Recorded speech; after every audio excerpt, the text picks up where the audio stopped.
Welcome back to the 13th online episode of Peacetime, hosted on alternating Sunday mornings by PeacePoint and on alternating Thursday evenings by DIMC Information with myself, Phra Nicholas Thanissaro, live streaming from Dhamma International Meditation Center in Azusa, California.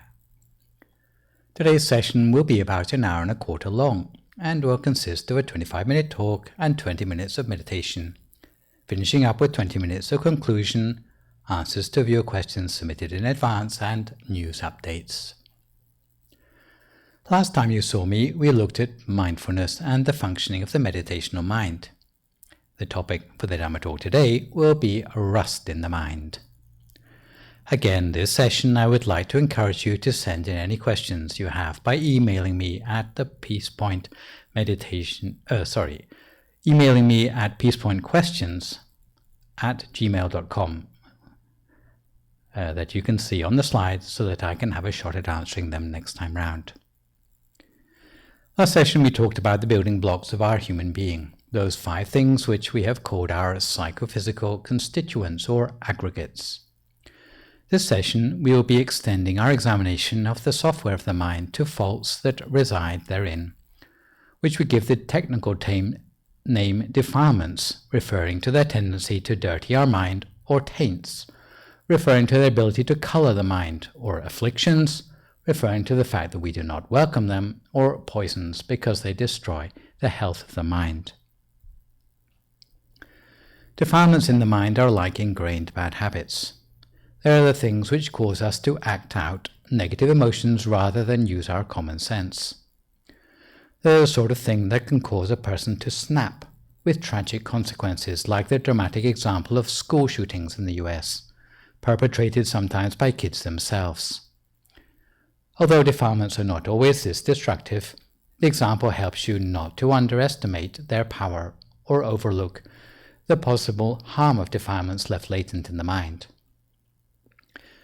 The behavior of people under the influence of defilements is as if they are not in control of their actions. Usually, defilements lie latent in the mind, but if they are triggered by having your buttons pushed or even by hot weather, they will morph themselves into all sorts of unwelcome behavior. Although as meditators we extend a feeling of friendship to everybody in the world, because we believe that everyone is good underneath, we cannot trust the defilements which exist in the human mind and must make every possible effort to rid ourselves of them. Defilements in the mind develop in rather the same way that pure iron or pure steel can develop a rust on it. It's not really the steel itself that has the problem, but the problem comes from an impurity which contaminates the pure substance.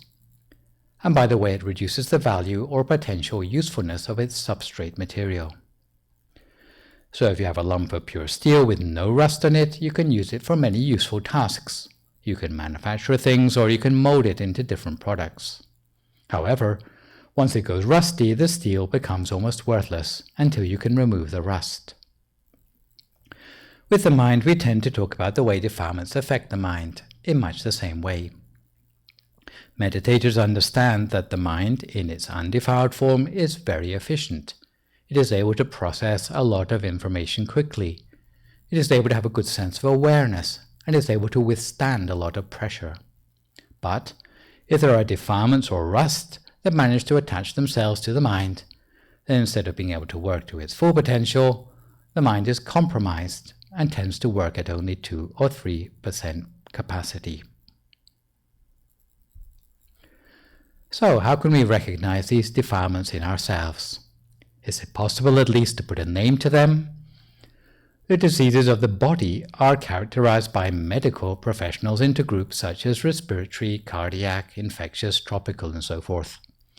The defilements of the mind, and I'm not talking about psychosis or brain damage here, can be divided into 3 main groups. Those of greed, wanting to get things by dishonest means, hatred, wanting to harm oneself or others or their property, and delusion, inability to understand things as they really are, such as the deluded idea that you are superior or even inferior to everyone else. The defilement which we suffer from most often is greed. All 3 types of defilements, whether they are greed, hatred, or delusion, are similar in that they cause the mind to be darkened and clouded. The minor effects they cause may escalate to cause serious damage, but greed, hatred, and delusion also have distinct characteristics. The first group of defilements responsible for the dulling of the mind is stinginess or greed. Whenever stinginess or greed arises in a person's mind, it will make that person's mind dull. It will constrict the mind through anxiety and fear that that person's wealth will be stolen away. The mind diffused by so many worries will have little strength. It is diminished and irritated. Desire and greed are not very damaging, but they take a long time to recover from. Once we've been thrown off balance by desire, it will be a long time before we can regain our equilibrium. The effects of desire are not very damaging either in spiritual or worldly ways. Even in its extreme form, you would not be put behind bars except for theft or perhaps sexual assault.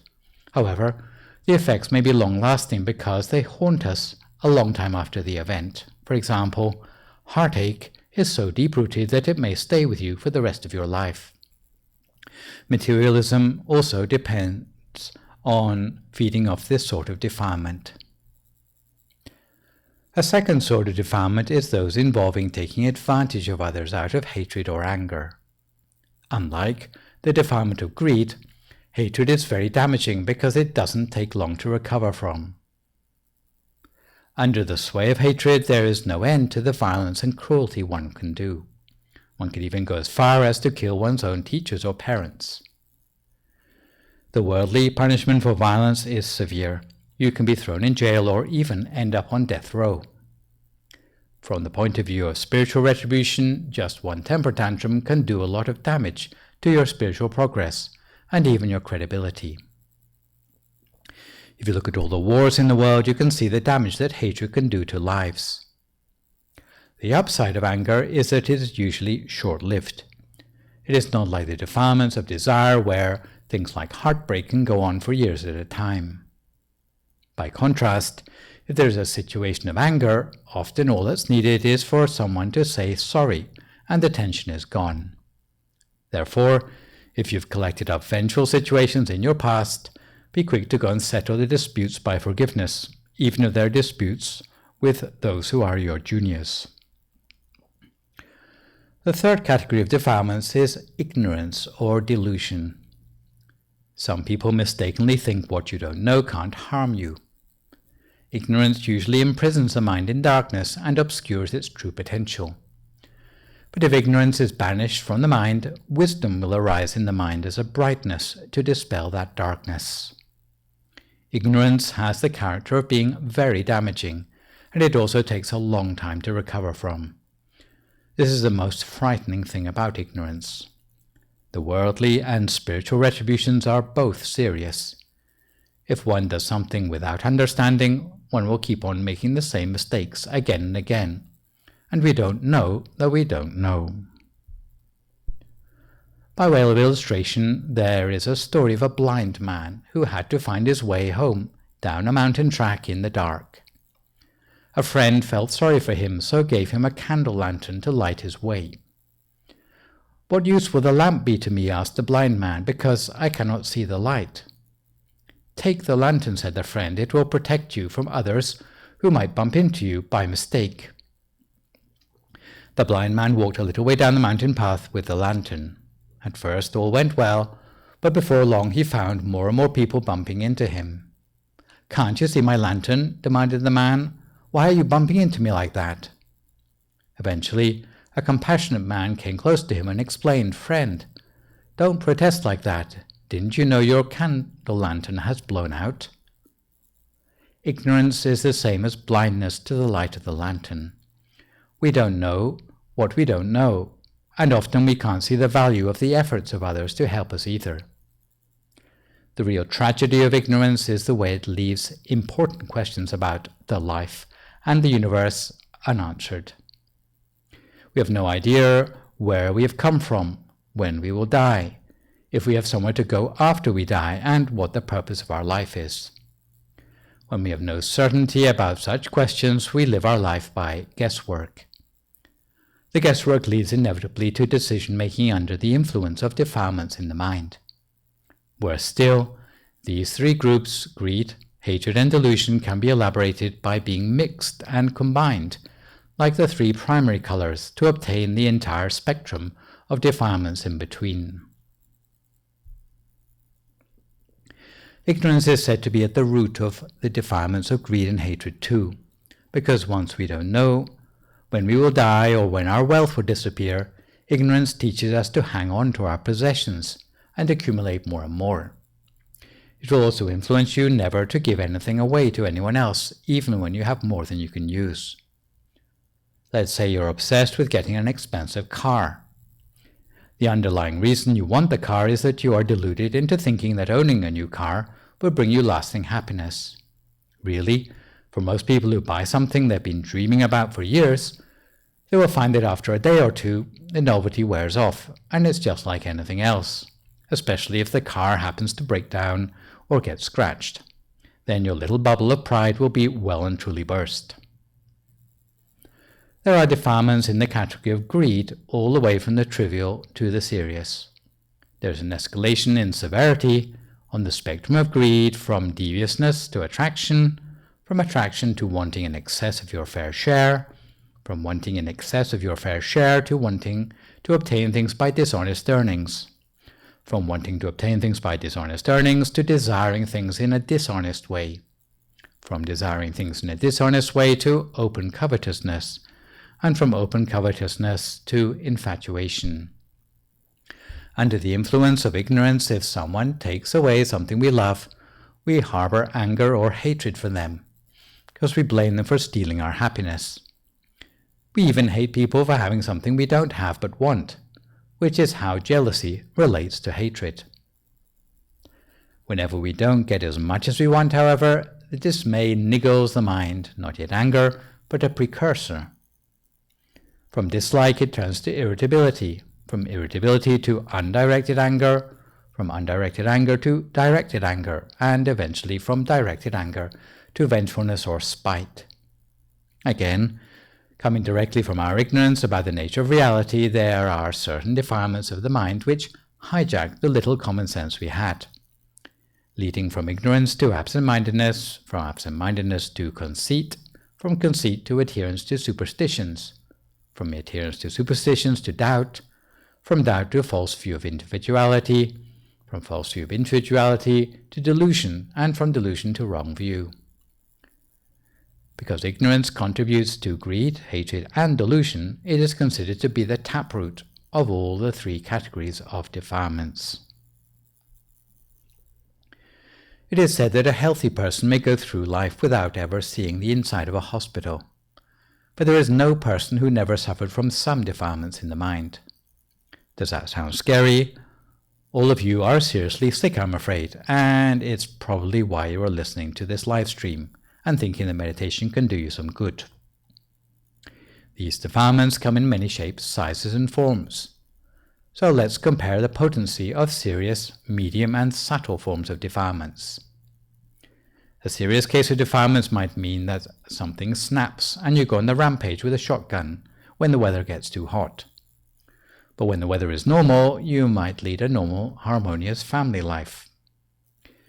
This would not concern the functioning of the brain, but is something that is a latent tendency which suddenly pops up when certain circumstances trigger it. This is a serious case, and hopefully no one listening in, especially in the context of a meditation community, will ever have the misfortune of falling prey to defilements of this seriousness. Even if you're not a meditator, defilements of this level of seriousness will still be of concern to you because they can put you on the wrong side of the law. On the medium level, you would come across things that are a little bit more benign, things that might impede your efforts to bring your mind to the center of the body. Such medium level of defilements in the mind hamper our efforts.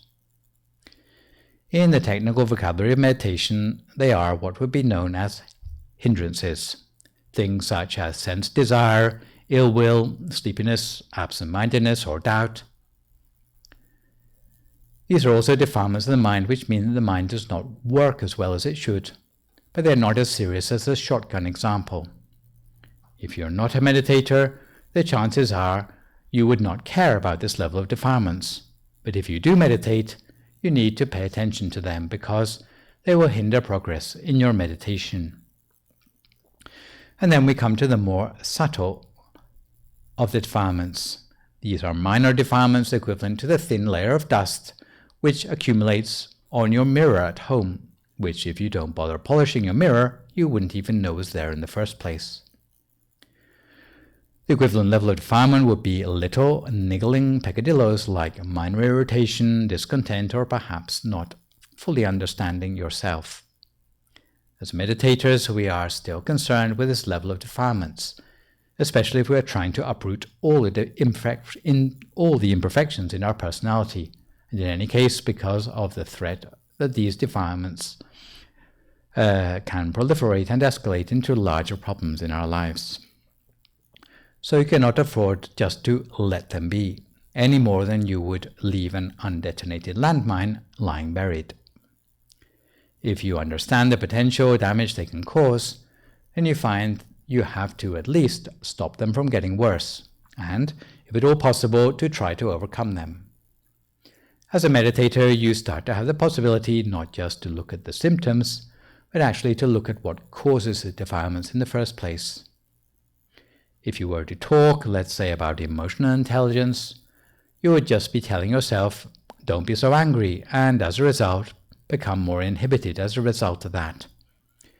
But if you're a meditator, you have the possibility not only to deal with the symptoms, but to deal with the viruses or the bacteria that are the root cause of those habits and emotions, to nip anger in the bud.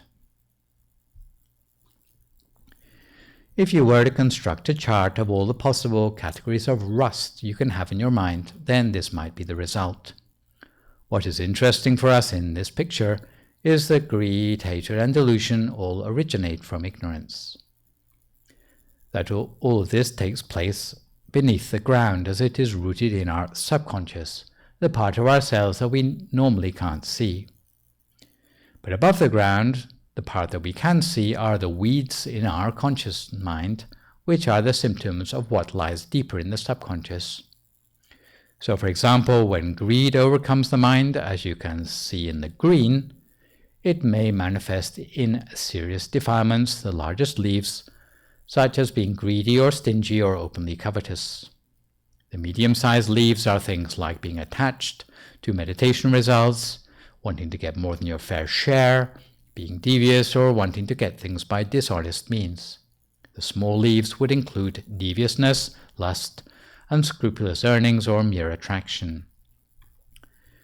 If you're talking about the anger root, which you can see in the red, then hatred and vengeance are the large leaves.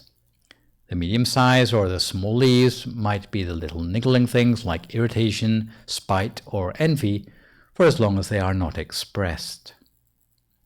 From the delusion root, which you can see in the purple, you have the large-sized leaves for things like false view, which is basically erroneous worldview, understanding, or assumptions about the world.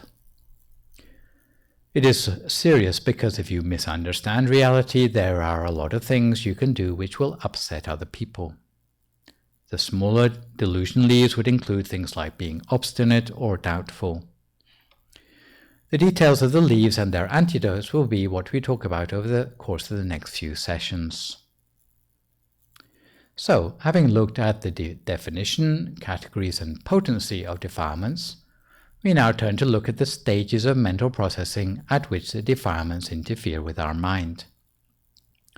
Defilements may interfere anywhere in the process from data monitoring or perception, to filtering, sensory reception, to evaluation, central processing, to cognition and implementation. So let's look at each stage of processing in turn. At the level of sensory reception, our assumptions and prejudices can affect our perception of a situation. We might be trapped in our own point of view and fail to consider how others view the situation, or how the situation as a whole may appear to a casual observer. Often we are biased toward familiar or quantifiable data. The data we base our decisions on may thus be flimsy. Sometimes our assumptions can affect what we see. There's an example of a woman looking for her husband in a crowd where she assumes he is wearing a green coat. She looks really hard for anyone wearing a green coat, but she can't see him anywhere. After some time, she notices that her husband is standing right next to her, but wearing a red jacket. This is an example of our senses being limited by our attitude or being trapped by our assumptions. Possible solutions for assumptions that affect our sensory registration are to ask ourselves the questions, what data am I focusing on? What other data would I like? And what data am I leaving out? Additionally, we should try to be aware of our prejudices and assumptions and avoid relying on flimsy data or previous knowledge. You also have to learn to base your decisions on reason rather than emotion. At the level of sensory registration, a lack of restraint of the senses can dictate what you perceive and what you filter out of your consciousness. If you are unaware, your defilements will take over the job instead of your mindfulness, and the result might lead to damaging sensory information entering into your mind, further stirring up defilements. Example of lack of restraint of the senses might be returning to things that trigger grief, that remind you of, let's say, a recent bereavement, or being unable to look away from the sight of a horrible accident. A similar weakness can lead to temptation for addicts, who just want more and more gratification via their senses. For example, a person who is unable to have fun unless they're drunk will become dependent on liquor, damaging their mind and their worldview. The solution to overcome defilements at the level of sensory registration is to practice restraint of the senses, not becoming attached to things either as a whole or in part. At the level of central processing, faulty discretion is the result of the action of defilements at the point where we are considering information. This is a time where we need to have correct models and principles in mind. Lacking these, we may see good as evil or evil as good, for example, turning a blind eye to dangerous behaviors. It will upset the whole calibration of our moral compass. The solution to overcoming defilements at the level of central processing is to associate with wise friends and avoid those who are morally reckless. The good judgment of wise friends will brush off on you. Apart from this, you should try to be a person of principle while gradually calibrating your sense of discretion. At the level of cognition and implementation, there are two important sorts of defilement that can cause interference between the decision and the action, namely procrastination and recklessness. Some people can lie in bed all day having decided to get up. Sometimes it can come down to not seeing danger in small things. A person can know all the theory about how laziness is bad, but it doesn't help them to avoid being a lazy person. The defilements impede putting what they know into practice.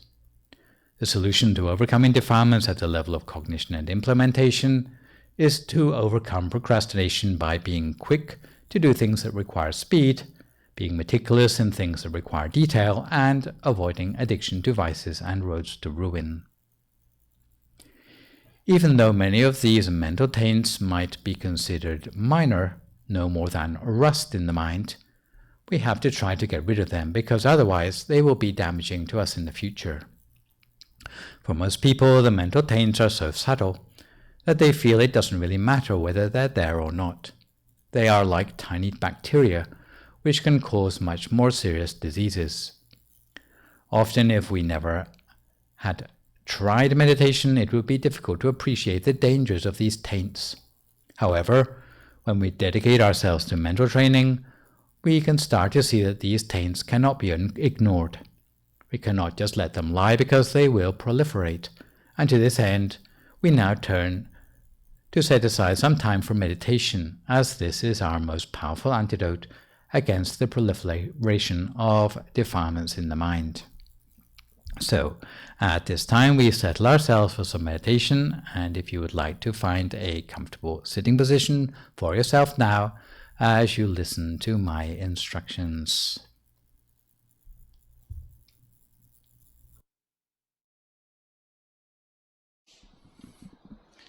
So you'd like to start by finding a comfortable position for yourself in meditation.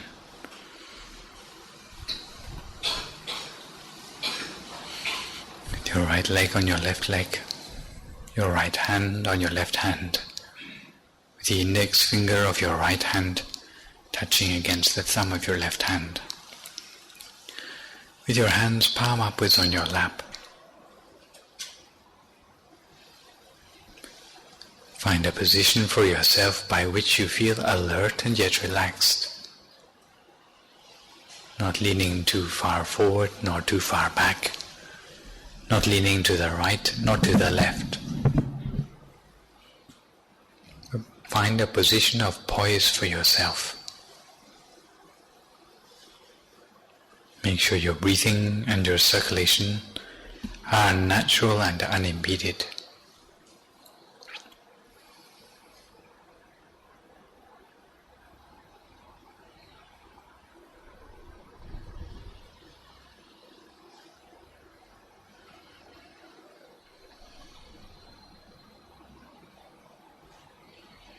And adjust the position of your body to minimize any possible aches or pains. Make sure you're sitting comfortably as possible. And relax every muscle of your body. Relax every muscle, starting with the muscles of your forehead, your eyebrows and eyelids, making sure your eyes are only very gently closed. Never squeeze your eyes closed, but close your eyes gently in just the same way you close your eyes to go to sleep. Make sure there's no heaviness on your eyelids. If you notice that your eyes are closed too tightly, or if there's heaviness on your eyelids, you may need to open your eyes and close them again more gently. Close your eyes in just the same way you close them to go to sleep. And relax the muscles of your face. Relax your neck, your shoulders, both arms, down to the tips of your fingers.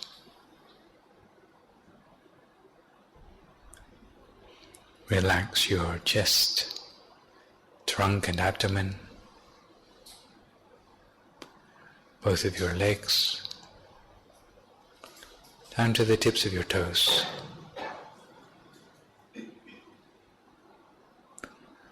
So that all the way from the top of your head to the tips of your toes, there's no remaining part of your body with any stress or tension anymore.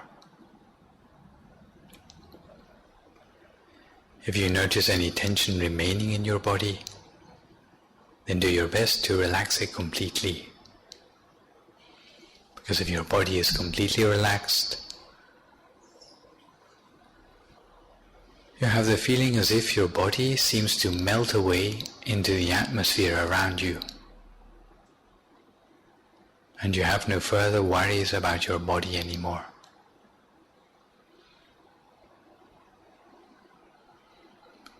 Once your body is completely relaxed, you can turn your attention to relaxing the mind.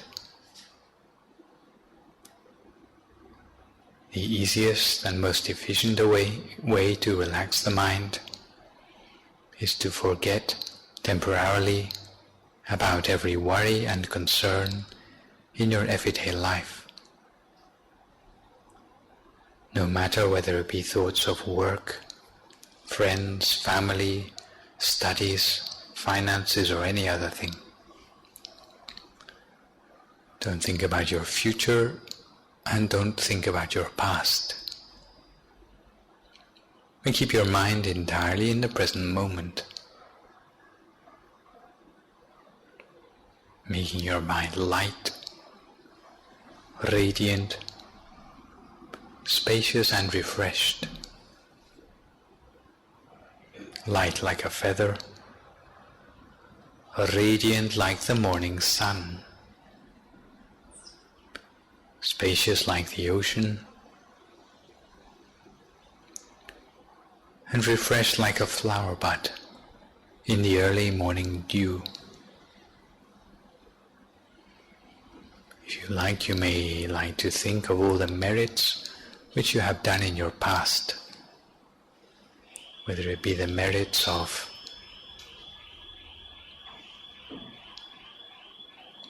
generous deeds for the benefits of society around you, donations to the temple, offering of robes, keeping the precepts purely, even meditation and chanting in your daily life. If you think about all the merits you have performed, and in the end you have a feeling of joy and happiness in the mind, as if the merit moves you to the extent that you feel refreshed inside.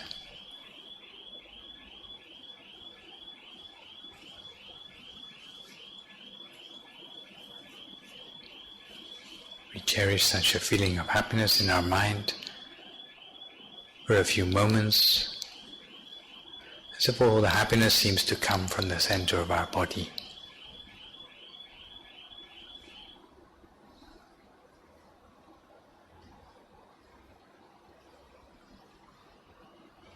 And when we feel relaxed, both in body and in mind, very gently, using no effort at all,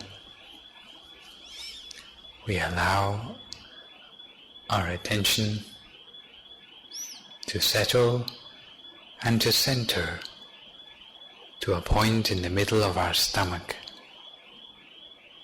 as if in the center of our stomach was just an empty space. An empty space without any muscles or tissues, without any organs or bones. Just an empty space inside ourselves, like a cavity, a hollow cavity.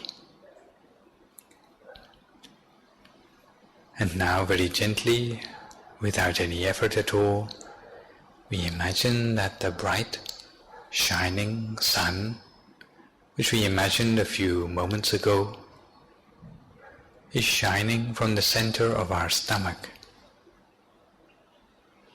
A sphere of light shining from the inside of our stomach.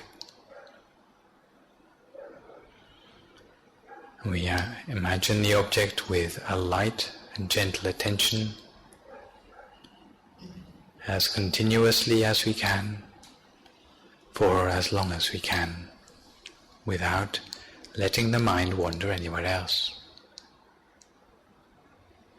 If the mind wanders to the sounds around us, to the sensations in our body, or to the thoughts in our head, as soon as we realize, we bring our mind back again to the center of our body and continue as before.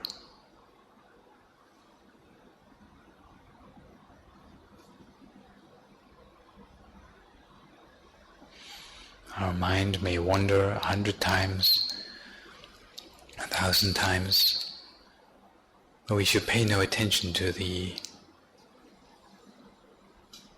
irregularity by which our mind tends to wander. It is our job each time only to bring our mind back again to the center and continue as before. If our bright object disappears, then we can think of a new one. We don't need to worry whether we see the object clearly or not. We just have to accept the object however clearly we can see it. Even if we can see only a part of it, even if we can see only a shadow of it, even if we can only see it not so clearly as with our eyes, we have to accept it as we see it. At the same time, not entertaining any thoughts in our mind. If you find that you have a strain of thoughts coming up in your mind, it may be necessary for you also to use the sound of a mantra. Samma Arahang, Samma Arahang, Samma Arahang, over and over again, as if the sound of the mantra seems to come like a silent music from the center of your body. Samma Arahang, Samma Arahang, Samma Arahang, over and over again. You should check that your attention is only very light at the center. Make sure you don't use too much effort when you are meditating. If you use too much tension when you are meditating, even too much enthusiasm, what you will find is that there is a certain degree of stress on your eyebrows or across your shoulders. If you find that that is true for you, then try to loosen up a little bit more. Try to relax more as you imagine the bright object. However, if you find your mind wandering very easily, or if you feel sleepy in your meditation, then sometimes you need to keep your mind a little bit more firmly at the center of your body.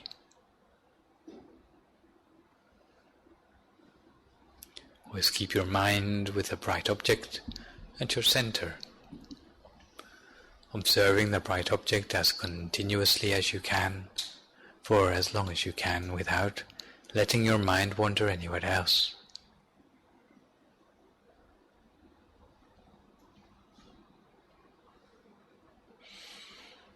Observe the object without entertaining any thoughts in your mind. Don't feel elated by the pleasing things you see. Don't feel disappointed by the displeasing things that you see. Don't try to resist anything which comes up in the mind. And at the same time, don't have any expectations about what you might see in the future. Simply rest your mind, observing as continuously as you can for as long as you can at the center.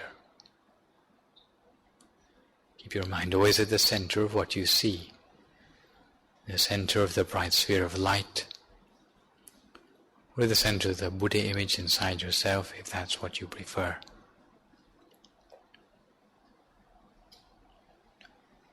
Eventually, as you train the mind, always bringing the mind back to the center, the things that you see in the mind and the things that you feel in the mind will become gradually clearer.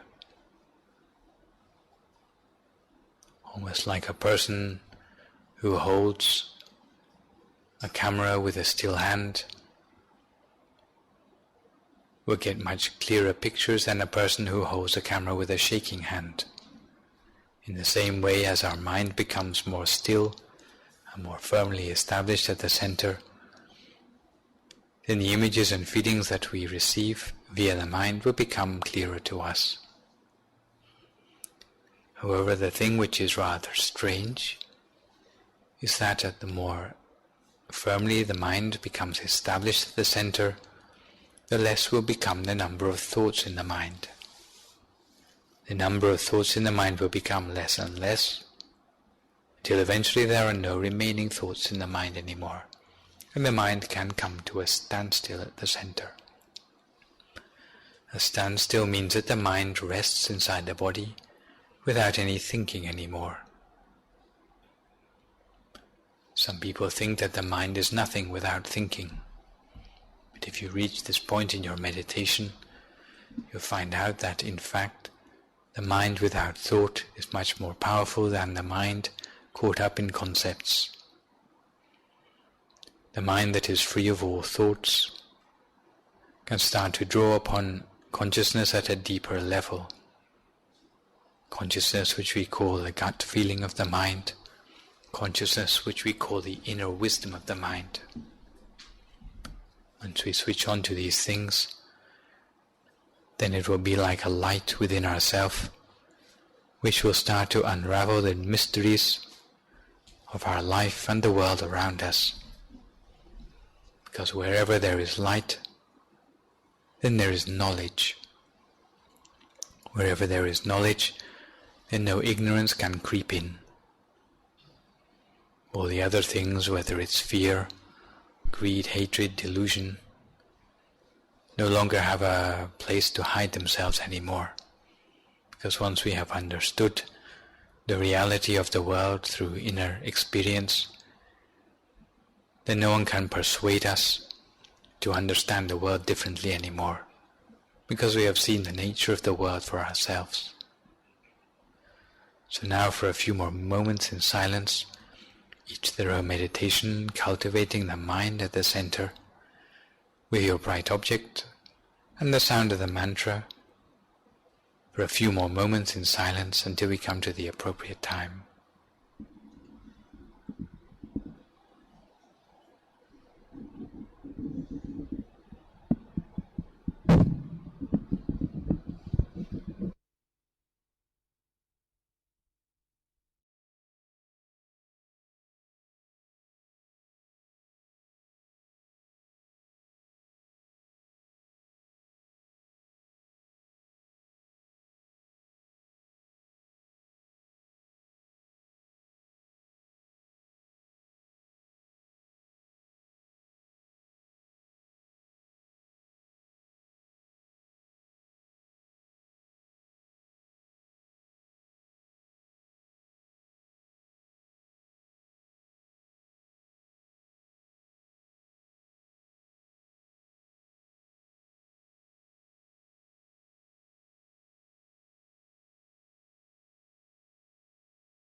Always keep your mind at a standstill at the center of the body, as continuously as you can, for as long as you can, without letting your mind wander anywhere else. If you find your mind is attracted away by the sounds around you, sensations in your body, or thoughts in your head, as soon as you realize, always bring your mind back again to the center and continue as before. Cultivate your mind in this way as continuously as you can for as long as you can, with or without the mantra, depending on your own style.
Sabba Buddha Nupavena Sabba Dhamma Nupavena Sappa sankhanupa vena sattha soti bhavanto te. So if you'd like to come to the end of your meditation for today, you can gradually open your eyes again. If you feel at all uncomfortable, then slowly try changing to a more comfortable position and gently finish your practice. So, to return to the subject of defilements or rust in the mind, we now continue by taking a look at some of the difficulties in dealing with defilements.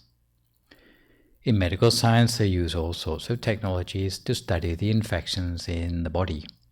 For example, microscopes would be used to identify the infection, study the properties of the infection, and put a name to it. For the mind, it's much the same process. Meditators have to identify the defilement they wish to remove from their own mind, catch the defilement, and remove it. Unfortunately, this is made more challenging by at least 3 obstacles to removing defilements from the mind. Firstly, defilements are hard to see. The problem with pinpointing defilements in the mind is that defilements are even smaller than the mind itself. Most people cannot even see their own mind, let alone the defilements in the mind. Unable to see their own defilements, usually all we can detect about the working of such defilements is the effects they have on our behavior. Therefore, dealing with the defilement directly is a delicate task, to say the least. Secondly, we take our defilements for granted. Our mind is so used to being steeped in defilements that it is even hard to notice the effect they are having on us.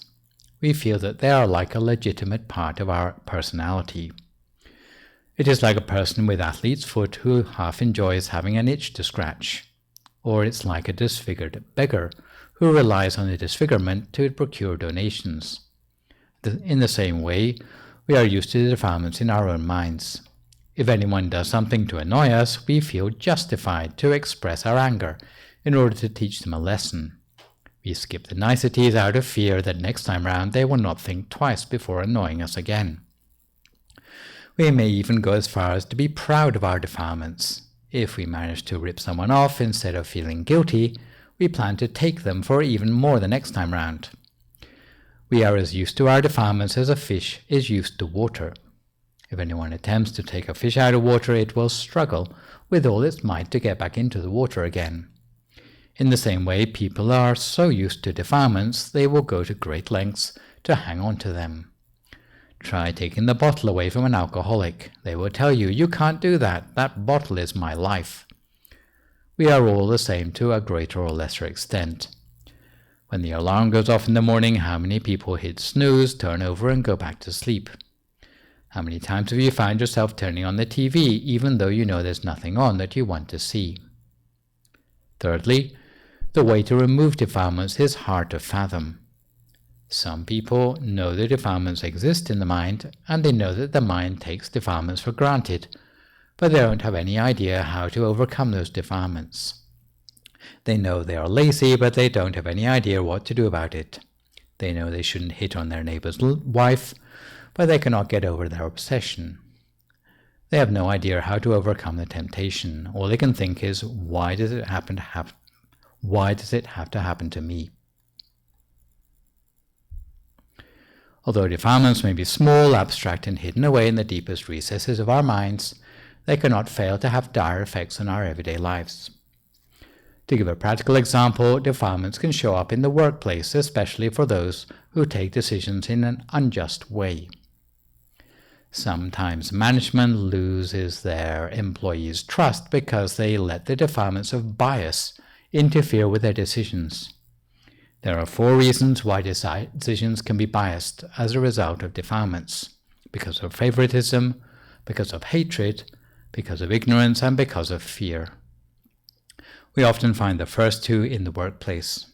Bosses tend to treat employees who are diligent and capable better than those who are lazy or incompetent. A boss may be prejudiced by fear when objecting to bad behavior by someone who might affect their career, letting them off lightly for fear that their own prospects of promotion will be damaged.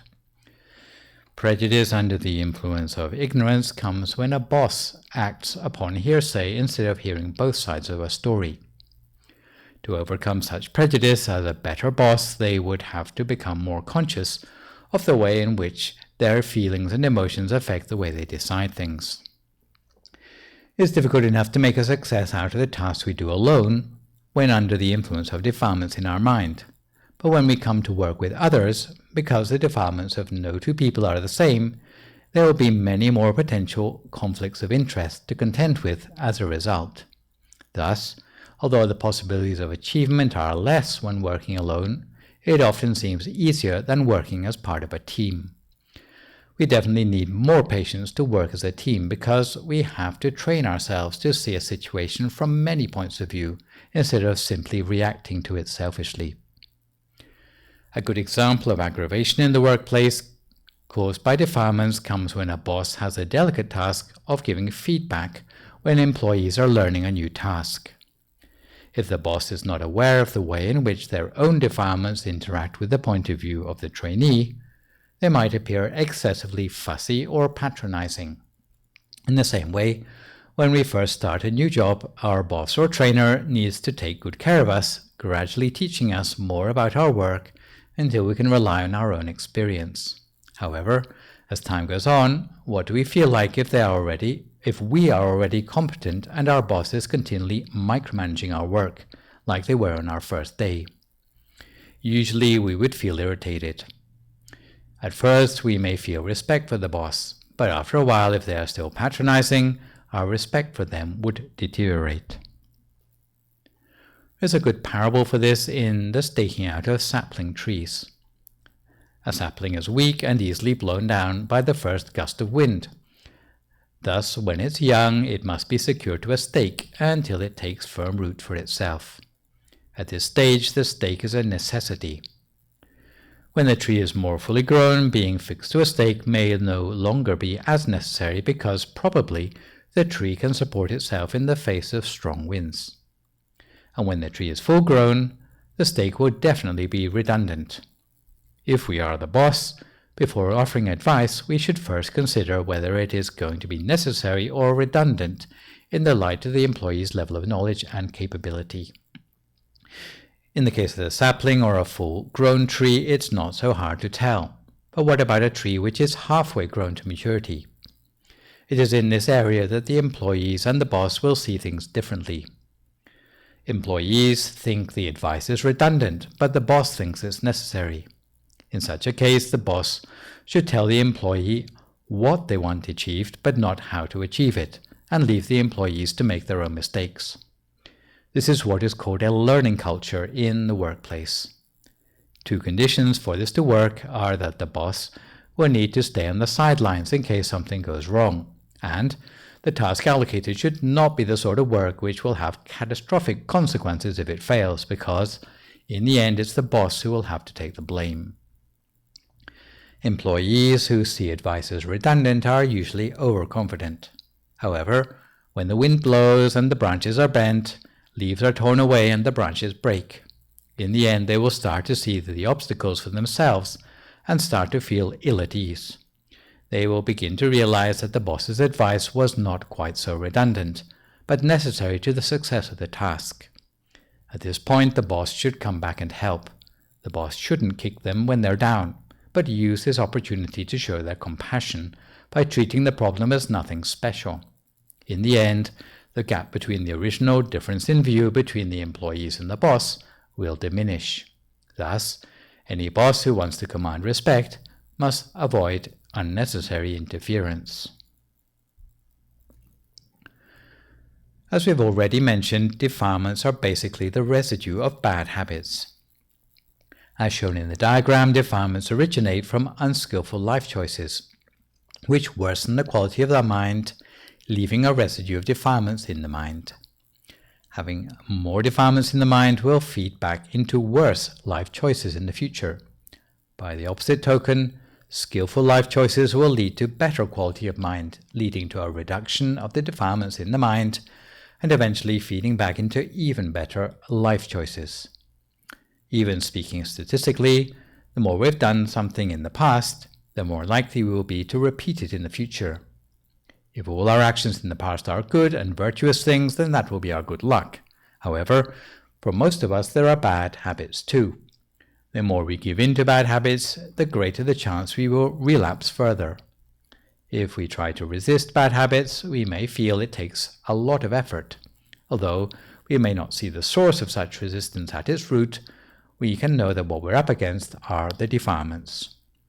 To give a superficial example, if we punch someone on the nose, then it increases the chance they will punch us back at some time in the future. What you might not have considered, though, is that it will also increase the likelihood that we will punch other people too in the future. We are that much less in control of ourselves.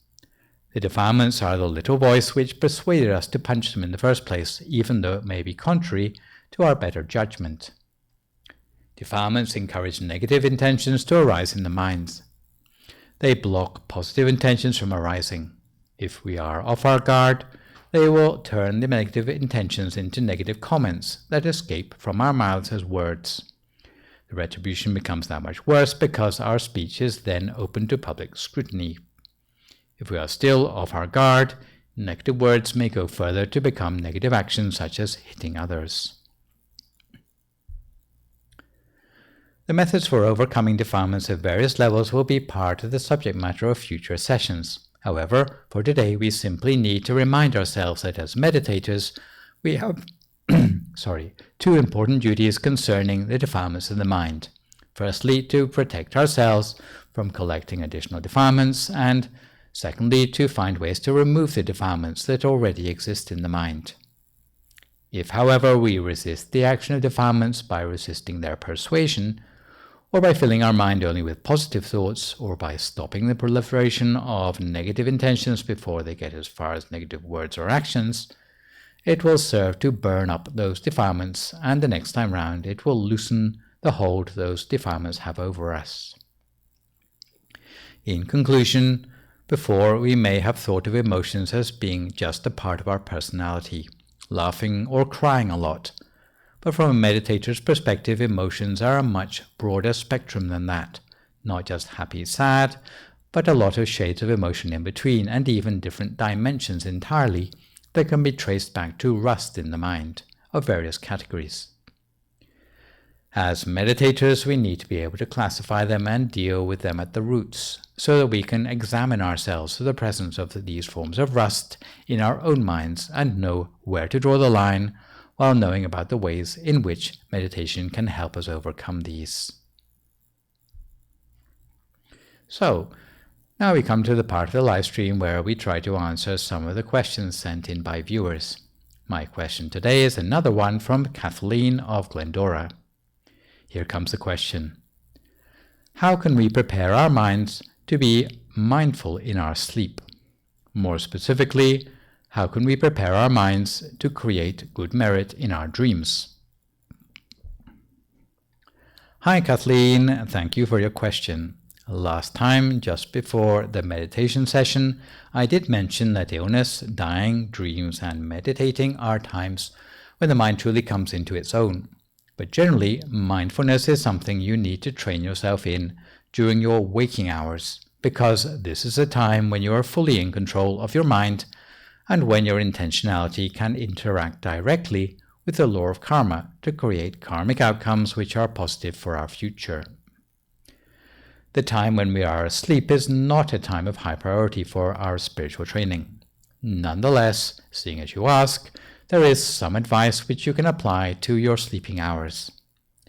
The advice for a better night's sleep is to spread loving kindness for a few minutes sitting up before lying down to go to sleep, and putting your mind at the center of your body before you go to sleep. Also, there are some resources for how to upgrade the quality of normal dreams into dreams of a quality known as lucid dreams, where you are aware you are dreaming while actually having the dream.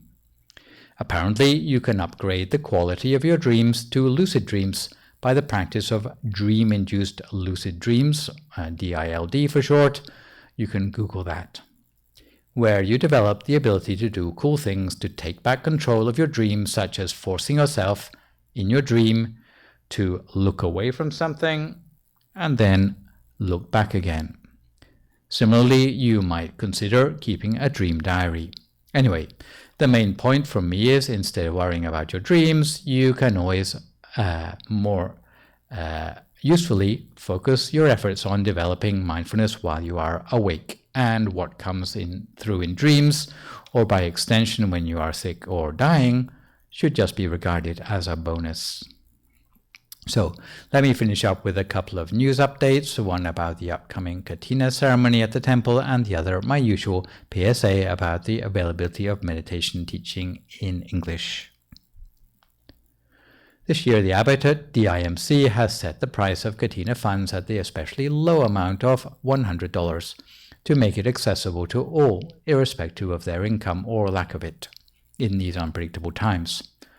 Of course, if $100 is not enough for you, you can donate several funds at once, or maybe dedicate donations in the names of friends or relatives.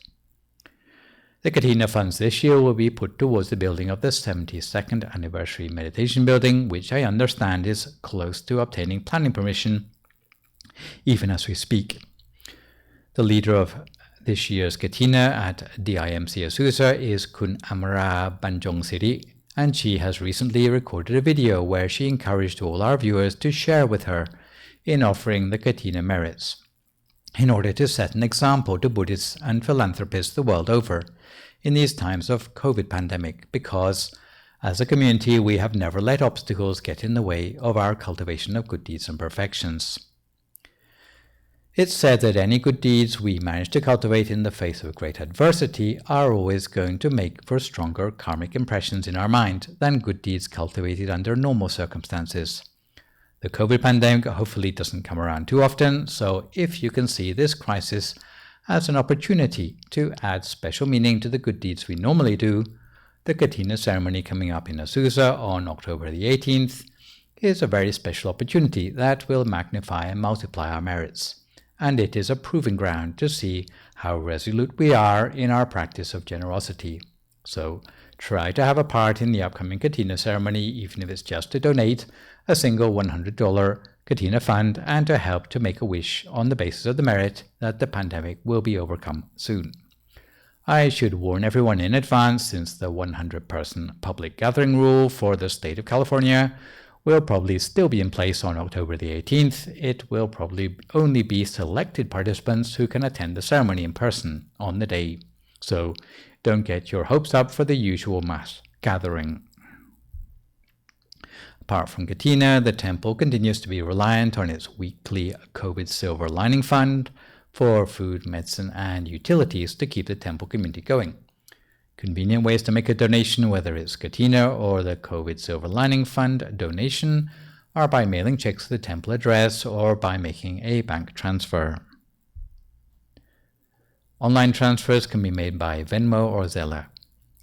The special merits arising for those practicing merit in these times of adversity are that you will have a life free of obstacles and danger, you will gain mastery of all forms of knowledge, prosper in your duties, have special insight into Dhamma teachings, attain purity with ease, breaking free of the defilements in the mind.